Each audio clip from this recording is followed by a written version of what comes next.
देखो भाई, आज फिर संडे आ गया और आज संडे बहुत खास है।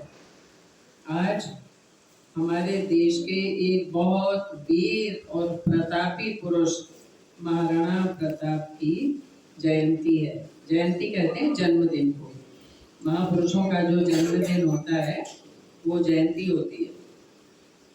और वैसे इनका जो जन्म था वो हुआ था 1540 में।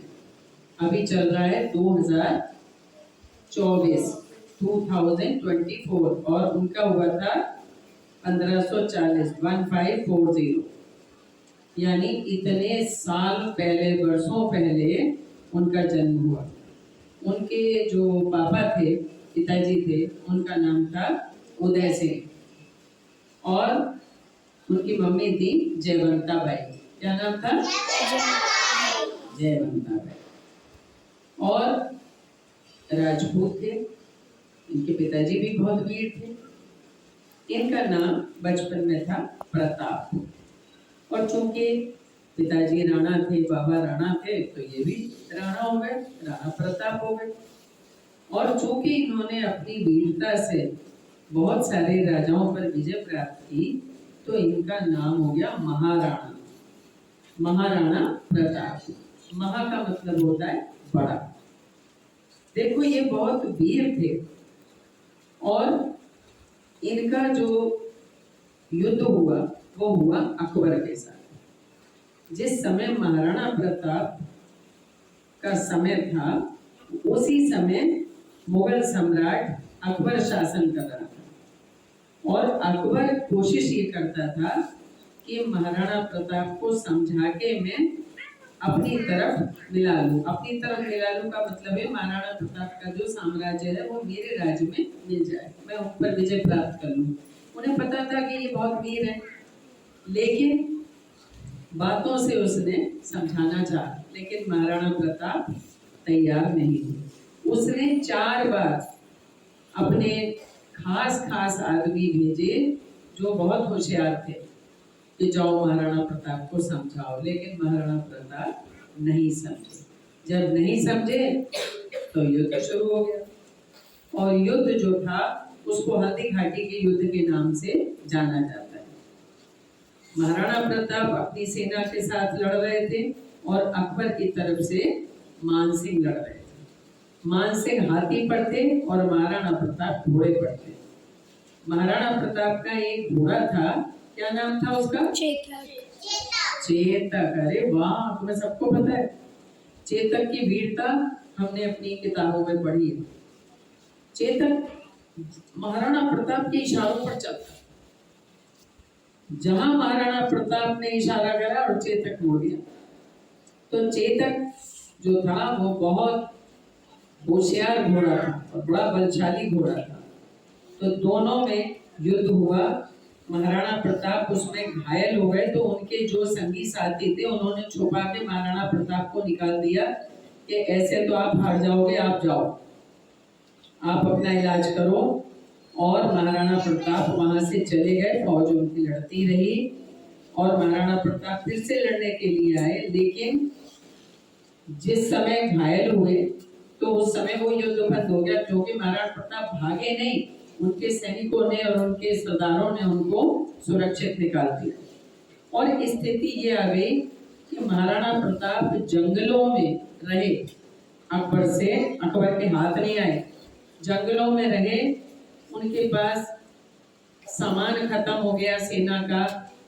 जंगल में रहकर उन्होंने घास की रोटियां तक खाई अपने परिवार के साथ। और लोगों ने उनको कहा कि अरे इससे तो अकबर की अधीनता स्वीकार कर लो, लेकिन उन्होंने अकबर की अधीनता स्वीकार नहीं की।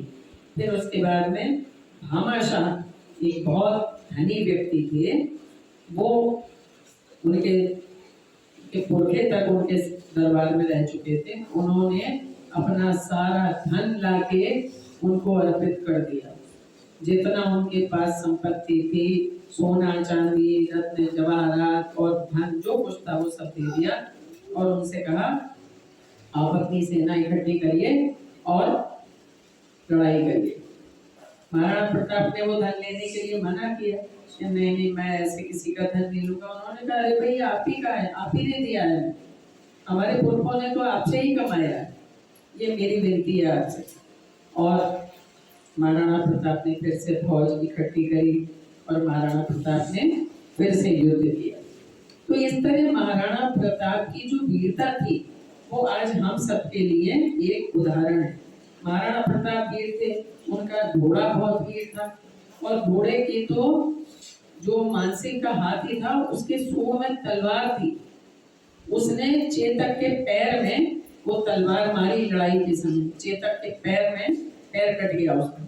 तब भी वो घायल चेतक राणा प्रताप को लेकर और वहां से भागा और 20 फीट चौड़ा नाला था उसको भी वो पार कर गया, लेकिन पार जाके वो गिर गया और मर गया। चेतक की अभी भी समाधि बनी हुई है। आप अगर कभी जयपुर या उदयपुर जाएं तो आप देखेंगे वहां का जो सिटी पैलेस है, वहां पर महाराणा प्रताप के जीवन से बहुत सारी चीजें वहां पर आपको देखने को मिलेंगी। महाराणा प्रताप जो कवच पहनते थे लड़ाई के समय, महाराणा प्रताप बड़े लंबे चौड़े थे, वो बहुत वजनी था। महाराणा प्रताप की तलवार बहुत भारी थी और उनके पास हमेशा एक म्यान ऐसी थी जिसमें 2 तलवारें रहती थी। आज भी वहां देखने को मिलता है कि उनकी वैसे एक म्यान में 1 तलवार होती है, 2 तलवारें नहीं होती, लेकिन उनके पास जो म्यान थी उसमें 2 तलवारें थी, जिसका मतलब ये था कि एक तलवार से काम ना चले तो दूसरी निकाल लेंगे। लेकिन अगर कोई निहत्था सामने आ जाए, सामने वाले की तलवार फूट जाए तो एक तलवार उसे भी निकाल के दे देंगे कि ले लड़। तो इस तरह 2 तल की मूर्ति बनी है, बहुत विशाल काय थे। और उनका एक सरदार था झालामान, जिस समय वो लड़ रहे थे तो उसने क्या किया, उनका छत्र लेके अपने सिर पर रख लिया और राणा प्रताप को वहां से निकाल दिया। राणा प्रताप को चेतक लेके चला गया और वो झालामान जो था सब समझे कि राजा यही है और उस पर टूट पड़े और वो शहीद हो गया। तो इस तरह महाराणा प्रताप ने जीते जी अकबर की अधीनता स्वीकार नहीं की और पूरे दमखम से लड़ाई की और हमारे देश को बचाया, हमारे देश के सामने एक उदाहरण प्रस्तुत किया। तो हमें महाराणा प्रताप जैसा वीर बनना चाहिए और अपनी स्वतंत्रता को कायम रखना चाहिए, अपनी स्वतंत्रता को जाने नहीं देना चाहिए, क्योंकि हमारा देश हमारे लिए सबसे बड़ी चीज है, देश हमारे लिए सबसे प्रधान है। तो हम ऐसे काम करें जिससे हमारे देश की उन्नति हो, देश का हमारे नाम हो। समझ में आया? महाराणा प्रताप की जय। शाबाश, महाराणा प्रताप की जय। Thank you.